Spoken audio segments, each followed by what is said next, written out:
아브라함이 자기 집 모든 소유를 맡아 늙은 종에게 이르되 청하건대 내 허벅지 밑에 내 손을 넣으라.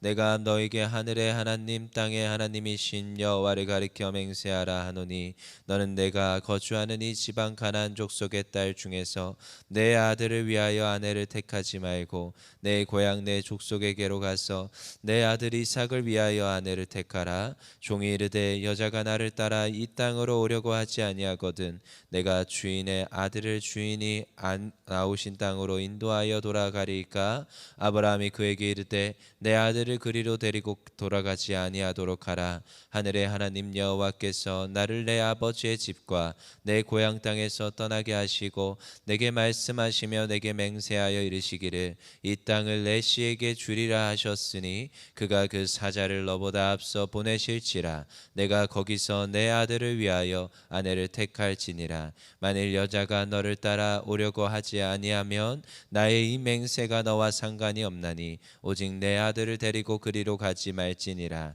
그 종이 이에 그의 주인 아브라함의 허벅지 아래에 손을 넣고 이 일에 대하여 그에게 맹세하였더라.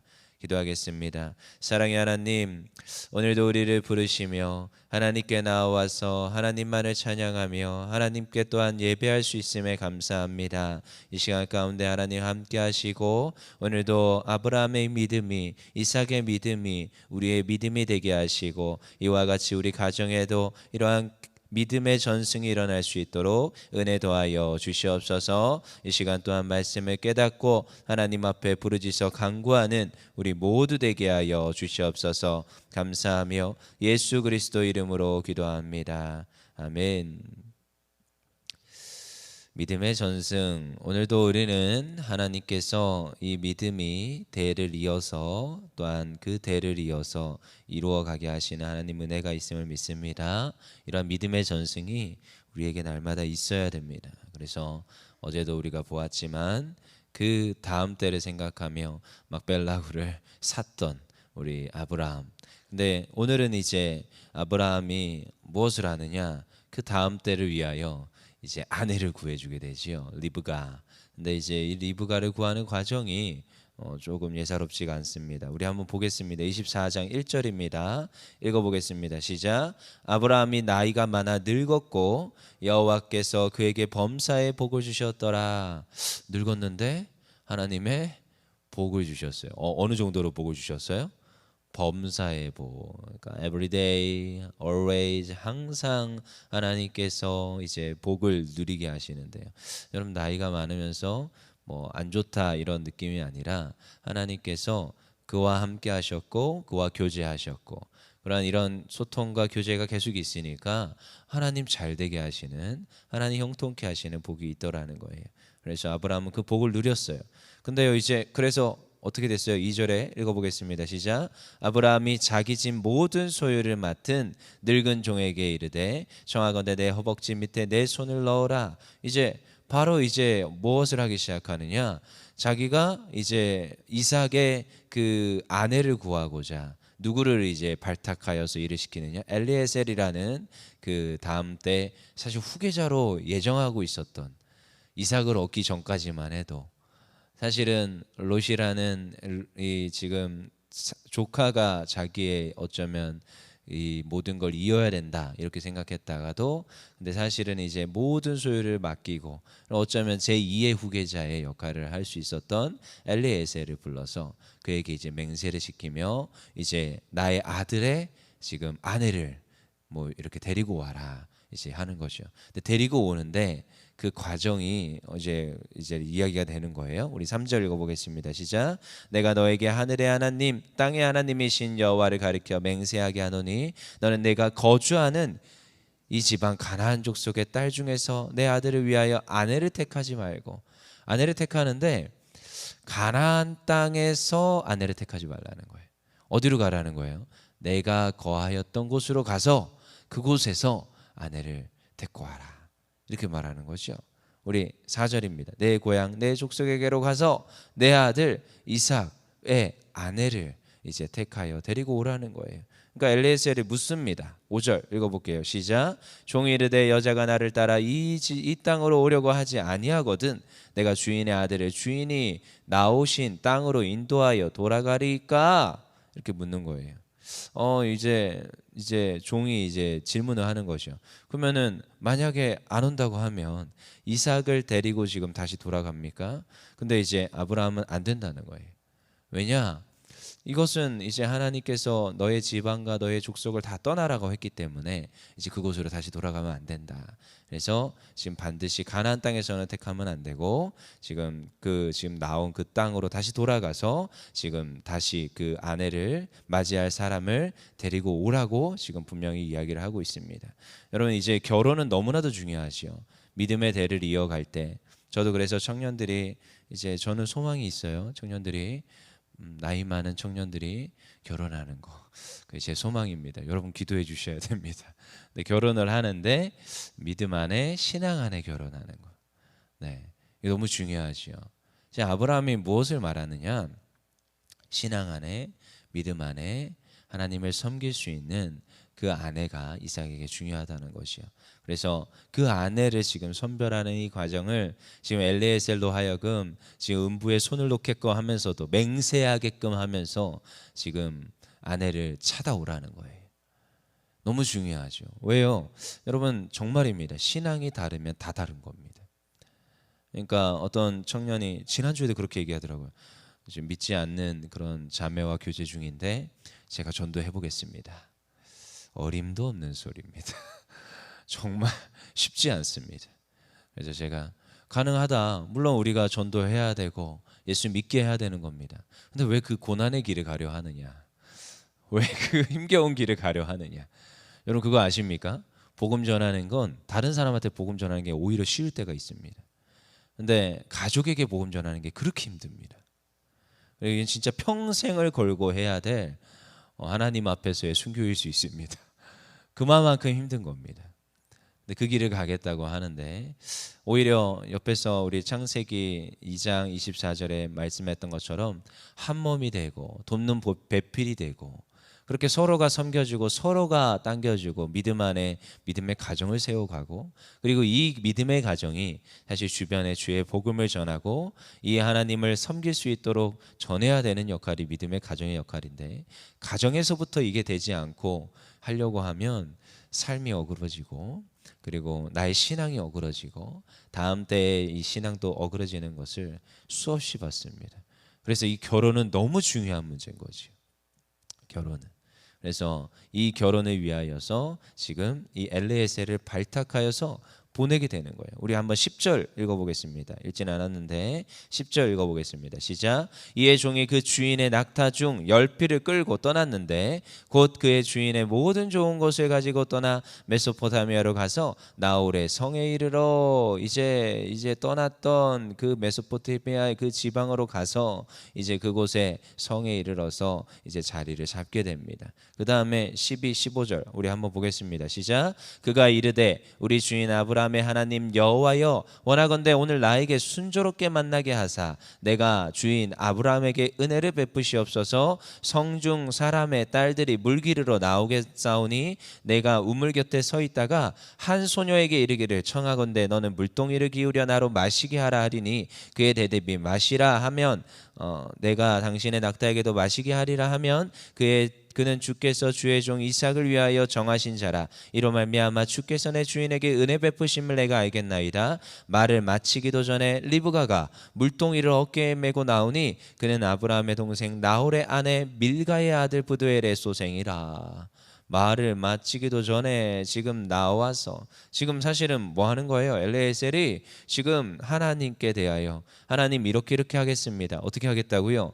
하나님 제가 물 기르러 나오는 그 딸들이 있을 텐데 우물 곁에 서 있다가 물덩이를 기울여 나에게 마시라 하고 그리고 또 특별히 뭐예요? 낙타에게도 마시라 하면 지금 이삭의 아내인 줄 알겠습니다.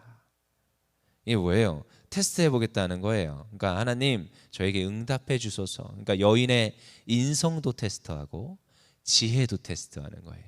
두 가지로 보겠다는 거예요. 하나는 뭐예요? 하나는 나에게 물을 주는 거, 그리고 낙타에게도 물을 줘야 돼요. 이 두 가지를 다 충족해야 된다는 겁니다. 근데 마침 그때 누가 나와요? 리브가가 나옵니다. 그리고 리브가 나와서 그대로 합니까? 그대로 합니다. 그대로 하여서 지금 이 자가 지금 하나님께서 주신 아내이구나라는 것을 이제 깨닫고 그를 어떻게든 이제 설득을 하여서 지금 데리고 가게 되는 겁니다. 그래서 우리 24절 읽어보겠습니다. 창세기 24장 24절. 그 여자가 그에게 이르되 나는 밀가가 나홀에게서 낳은 아들 부두엘의 딸이니라. 25절. 또 이르되 우리에게 집과 사료가 족하며 유숙할 곳도 있나이다. 26절. 이에 그 사람이 머리를 숙여 여호와께 경배하고 27절. 이르되 나의 주인 아브라함의 하나님 여호와를 찬송하나이다. 나의 주인께서에게 주의 사랑과 성실을 그치지 아니하셨사오며 여호와께서 길에서 나를 인도하사 내 주인의 동생 집에 이르게 하셨나이다 하니라. 그리고 이제 그를 설득하여서 이제 데리고 가게 됩니다. 그리고 이제 그를 맞이하는 누구요? 이삭이 묵상 중에 있다가 리브가와 그의 지금 종 엘리에셀이 오자마자 가서 반겨주며 리브가를 누구로 맞이해요? 아내로 맞이하게 됩니다. 그리고 아내를 맞이하여서 그는 이제 그 믿음 가운데 이제 대를 이어서 살게 하는데 이 아브라함의 신앙이 어디로 전승이 되느냐? 이삭에게로 전승됩니다. 근데 이삭만이 아니라 아브라함의 신앙이 또 누구에게도 있어요. 사실 엘리에셀이라는 종에게도 있습니다. 이 지금 믿음이요 계속적으로 지금 전승되고 그들의 이 지금 굉장히 중요한 이 본문 가운데 또한 이 지금 데리고 온 리브가에게도 그 믿음이 있습니다. 그러니까 지속적으로 이 믿음이 어떻게 돼요? 아래로 그 다음 때로 전승되고 있다라는 거예요. 여러분 이건 굉장히 중요한 말씀드립니다. 이 성경에서 나오는 너무나도 중요한 사상 중에 하나인데 믿음은요 지속적으로 전승돼야 됩니다. 그리고 그것을 위하여서 우리는 애써야 됩니다. 하물며 아들의 아내를 물론 그렇지요. 자녀의 그 결혼의 혼사의 대상을 정하는 것은 너무나도 중요한 일입니다. 그것에 관심을 가지지 아니할 부모는 없습니다. 다 관심을 가집니다. 하지만 너무 중요한 문제는 신앙의 전승을 위하여서 믿음의 아내와 믿음의 남편을 구하는 것은 우리에게 너무나도 중요한 과제입니다.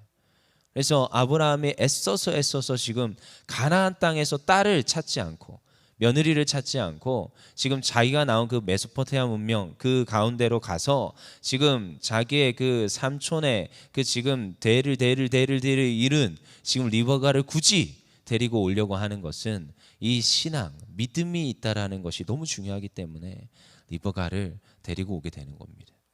여러분 우리는 이것을 큰 눈 뜨고 정말로 우리가 집중하여서 보아야 될 문제입니다.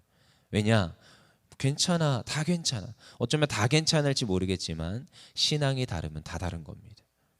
그래서 이것은 절대 포기하지 않아야 돼. 그러면은 저 영혼들은 누가 구원합니까? 믿음의 신앙의 가정이 구원하면 되는 겁니다. 그래서 이것은 절대로 우리가 포기하지 말아야 돼. 왜냐하면 창세기 아브라함부터 얘기가 나오고 있어요. 그리고 그 이후로도 마찬가지입니다.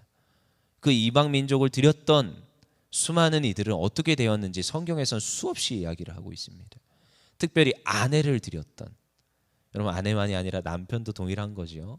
그러니까 믿음의 가정이 안 되었던 그 가정이 어떻게 하나님 앞에서 벗어났는지를 성경은 지속적으로 이야기를 합니다. 그런데 믿음의 가정을 꾸리고 믿음 안에서 그 약속과 언약의 백성이 됐던 그 가정을 하나님께서 어떻게 지키시고 인도하셨는지는 성경에서 누누이 이야기합니다. 그래서 어쩌면 아브라함 이야기에서 우리 창세기 24장 1절에서 아브라함이 나이가 많아 늙었어요. 하지만 여호와께서 그에게 범사에 복을 주셨더라. 그가 복을 받았던 그가 복을 누릴 수밖에 없었던 이유에 대해서 늘 말하는 것이요. 그런 나이가 많아 늙었지만 나이가 많은 것은 두 가지가 있습니다. 나이가 많아서 몸이 노쇠해지고 눈이 어두워지고 하나님으로부터 멀어졌다도 있지만 이렇게 아브라함이 늙었다는 것은 지혜가 있고 하나님과 교제하였고 하나님과 소통하였고 하나님과의 관계가 깊어졌음을 말하고 있어요. 그리고 그는 지혜롭게 지금 누구의 아내를 택하는 거예요? 이삭의 아내를 택하는 일에 하나님의 지혜를 동원하여서 일하고 있더라는 거예요. 여러분 우리가 나이가 많아 늙어가며 하나님 앞에서 신앙이 우리가 날마다 성장할 때 다음 때의 신앙을 늘 생각합니다.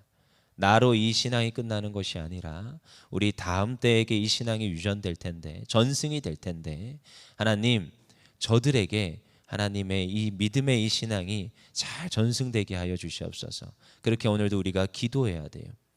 저는 아침에 이렇게 잠기가 밝습니다. 부스럭거리면 깨요. 어렸을 때 부스럭거리면 깼어요. 어머니 아버지가 이제 새벽 예배를 드리러 가야 되면 꼭 이제 저희가 있던 하우스 교회예요. 되게 조그만한 교회. 그러면은 끝자락이 이제 저희가 지내는 사택인데, 이쪽이 식당, 안쪽이 화장실, 이쪽이 안방이에요. 안방에서 나오시면 저희는 식당에서 자고 있으니까요. 조그만해요. 근데 저희를 거쳐 가야 되죠. 그럼 전 깹니다. 그럼 밖에 나가서 노래를 트세요. 이제 사람도 오셔서 기도하셔야 되니까 노래를 틀면 또 전 깹니다. 근데요, 어렸을 때 이제 그게 되게 불편했어요. 잠도 못 자고 학교는 가야 되는데, 그래서 그냥 포기를 합니다. 나중에는 그냥 나도 일어나리라. 그리고 예배를 드리지는 않고요. 들어가서 공부를 했습니다. 오늘 뭐 공부하지? 어제 뭐 공부했지? 소위 말하는 공부 잘하는 학생들의 특징, 예습 복습했습니다. 근데 그렇게 자라왔는데요, 시간이 지나면서 이제 느끼는 건 하나가 있습니다. 아, 부모님들의 이 신앙이 그냥 말로 전승되는 게 아니구나. 행함으로 전승되는 겁니다. 그냥 아침에 일어나서 기도하러 나가셔서 기도하시는 그 모습, 그 모습을 보는 것도 아니지만 그냥 들렸어요. 그리고 시간이 계속 지나잖아요. 몇 년, 몇십 년. 근데 여전히 동일하게 그 신앙의 그 길을 걸어가시는 부모님의 등을 볼 때마다, 아, 나도 저렇게 걸어가야 되는 거구나. 신앙이 그냥 하루아침에 만들어지는 게 아니라 하루하루 쌓여서 그 신앙의 길을 걸어가는 거구나. 어쩌면 이 아브라함의 믿음이 이삭에게 전승될 때, 엘리에셀에게 전승될 때 그냥 단순히 말해서 전승된 건 아닌 것 같습니다. 그들이 어떻게 하나님과 살아왔고 하나님 앞에서 이 믿음을 지켜왔고 그 길을 걸어가는 소위 말한 등, 그들이 걸어간 그 인생이 이 다음 때에 그 다음 신앙에 영향을 주었다고 저는 확신합니다. 그렇다면 오늘 우리가 돌아보았을 때, 제가 돌아보았을 때 나는 어떠한 모습으로 내 자녀에게 나의 신앙의 모습을 보여줄 것인가? 성경에서 바울이 너는 나를 본받으라 말하였던 그 말이 때론 굉장히 무겁게 느껴질 때가 있습니다. 하지만 우리가 다음 때의 신앙을 위하여서 너는 나를 본받으라 할 수 있는 신앙의 모습이 있어야 되는 줄 믿습니다. 예배의 시간을 지키고 하나님 앞에 기도하고 주의 말씀을 읽고 말씀대로 살아내려고 하는 우리의 모습이 우리 다음 때의 신앙을 결정하는 중요한 우리의 전승이 되는 줄 믿습니다. 이 시간 기도하겠습니다. 사랑의 하나님 감사합니다. 오늘도 하나님, 오늘 이 아침